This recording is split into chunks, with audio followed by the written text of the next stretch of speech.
ओम नमः शिवाय मित्रों, आज फिर से आपके अपने चैनल मॉरल माई स्टोरी में आप सभी मित्रों का हार्दिक स्वागत है। आज की भक्ति रचना के ज्ञान का शीर्षक है पिता के घर रहने से स्त्री को कौन सा पाप लगता है।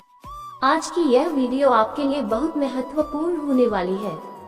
हम रोजाना ऐसी भक्ति रचना के ज्ञान से भरपूर वीडियो आपके लिए लाते रहते हैं, इसलिए मित्रों अपने पसंदीदा चैनल को सब्सक्राइब करके घंटे का निशान दबा दीजिए ताकि ऐसी धार्मिक ज्ञान की बातें आप तक हमेशा पहुंचती रहे। ज्यादा समय न लेते हुए आइए चलते हैं आज के विषय की तरफ। आज का विषय है पिता के घर रहने से स्त्री को कौन सा पाप लगता है।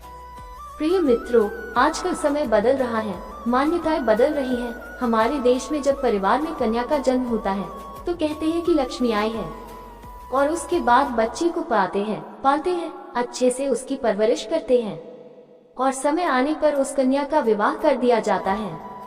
सामाजिक धारणा के अनुसार विवाह के बाद अब उस बच्ची की जिम्मेदारी और कर्तव्य उसके ससुराल पक्ष की हो जाती है।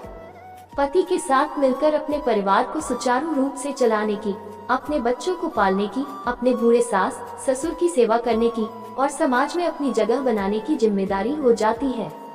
इसके साथ साथ ससुराल पक्ष की भी जिम्मेदारी बन जाती है, अपनी पुत्र वधू को आत्मसम्मान देने की और अपनी बहू का मार्गदर्शन करने की, ताकि भविष्य में उसको और उसके परिवार को कभी किसी कठिनाइयों का सामना न करना पड़े। सामाजिक दृष्टि से उसकी जिम्मेदारी उसके मायके में नहीं होती।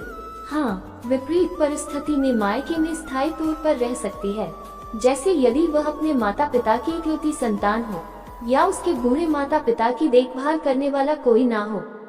ऐसी परिस्थिति में स्त्री अपने पिता के घर रह सकती है।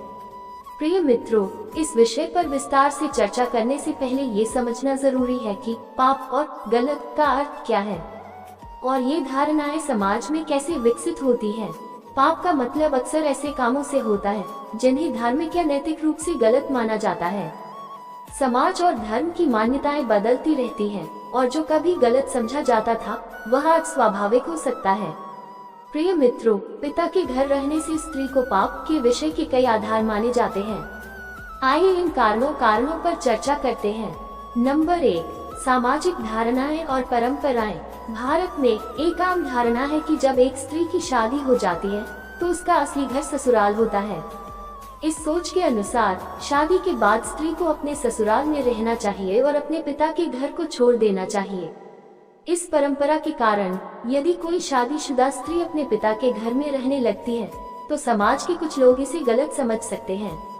वे यह मान सकते हैं कि शायद ससुराल में कुछ ठीक नहीं है या पति पत्नी के बीच कोई समस्या है। इस स्थिति को कई बार पाप जैसा माना जाता है क्योंकि ये सामाजिक परंपराओं के खिलाफ समझा जाता है। नंबर 2, पाप की अवधारणा और धार्मिक मान्यताएं। हिंदू धर्म में और अन्य धार्मिक ग्रंथों में पाप और पुण्य के बारे में बहुत कुछ लिखा गया है, लेकिन कहीं भी यह साफ तौर पर नहीं कहा गया है कि शादीशुदा स्त्री का अपने पिता के घर में रहना पाप है। ये केवल एक सामाजिक धारणा है जो समय के साथ विकसित हुई है। स्त्री का अपने पिता के घर में रहना कोई पाप नहीं है। धार्मिक दृष्टिकोण से ऐसा कोई स्पष्ट निर्देश नहीं है जो इस बात की पुष्टि करता हो कि शादीशुदा स्त्री का अपने पिता के घर में रहना पाप है। समाज में ये धारणा कुछ लोगों द्वारा विकसित की गई है और इसे धर्म के साथ जोड़कर देखा गया है। नंबर 3, पितृसत्ता और समाज का प्रभाव। पितृसत्ता एक ऐसा सामाजिक ढांचा है जिसमें पुरुषों का वर्चस्व होता है। इस ढांचे के तहत स्त्री का स्थान उसके पिता और पति के घर के बीच सीमित होता है। पितृसत्तात्मक समाज में यह माना जाता है कि शादी के बाद स्त्री को अपने पति के घर में रहना चाहिए क्योंकि यही उसकी सही जगह है। जब कोई स्त्री शादी के बाद अपने पिता के घर में रहने लगती है तो इसे समाज की इस व्यवस्था के खिलाफ माना जाता है।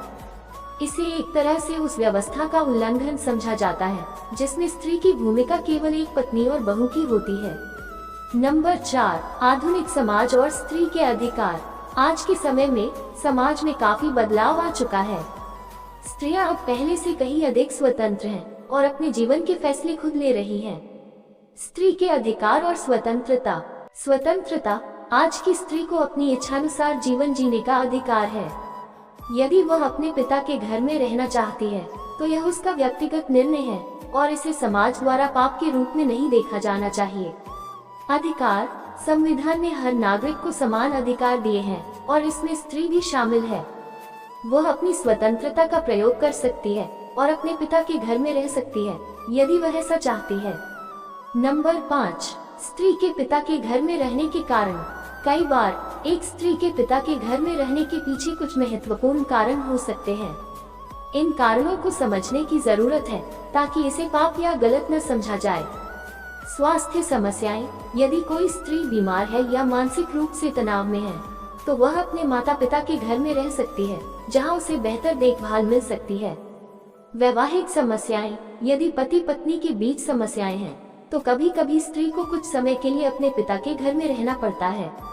आर्थिक समस्याएं। आर्थिक कठिनाई के समय भी स्त्री अपने माता पिता के घर में रह सकती है।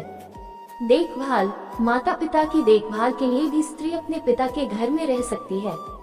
6, सामाजिक सोच में बदलाव। समाज को यह समझने की जरूरत है कि स्त्री का अपने पिता के घर में रहना कोई पाप नहीं है। ये केवल एक पुरानी सोच का परिणाम है जो अब बदलने की जरूरत है। सकारात्मक बदलाव। धारणा में बदलाव। समाज को अपनी सोच में बदलाव लाना होगा। हमें स्त्री की स्वतंत्रता और उसके निर्णयों का सम्मान करना चाहिए।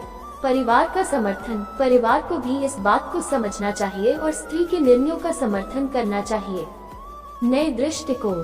स्वतंत्रता का सम्मान। स्त्री की स्वतंत्रता का सम्मान करना आज की सबसे बड़ी आवश्यकता है।